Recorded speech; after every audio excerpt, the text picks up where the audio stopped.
عام طور پر سنا گیا کہ حضرت بلال کے جو تلفظ نہ ادا صحیح کرنے پہ اذان کے مسئلے پہ تنازع بنا، تو میں کہا کہ ٹھیک ہے صبح آپ لوگ اذان، آپ میں سے کوئی شخص اذان لے.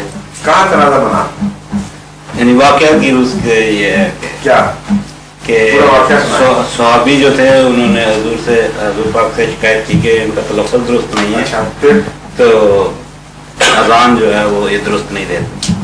تو حضور نے فرمایا کہ ٹھیک ہے یہ کل سے اذان نہیں دیں گے، اس صبح کوئی اور شخص اذان دے. تو کہتے ہیں اذان نہ دی گئی تو وہ سورج ہی طلوع نہیں ہوا. یہ بات کہاں تک درست ہے؟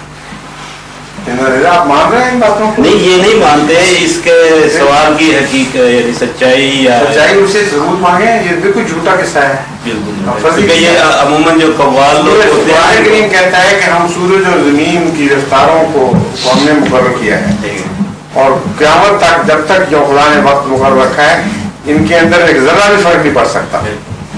تو قرآن کے خلاف جو بات ہے وہ تو ویسے عقل کے خلاف بات ہے، لیکن یہاں قرآن کے بھی خلاف ہے، کھلی آیت کے خلاف. لیکن وہ جو اس چیز کو بیان کرتے ہیں واقعہ کو، وہ تو ان سے کہیں قرآن کے خلاف بات ہے، جو لازمن تم جھوٹ بول رہے ہو. کوئی رسول اللہ صلی اللہ علیہ وسلم کی طرف کیوں منسوخ کرتے ہو ایسی لغو بات؟ یہ ہو ہی نہیں سکتا کہ حضور صلی اللہ علیہ وسلم قرآن شریف کے خلاف کی بات کریں. اس لیے تم جھوٹے ہو، رسول اللہ صلی اللہ علیہ وسلم کو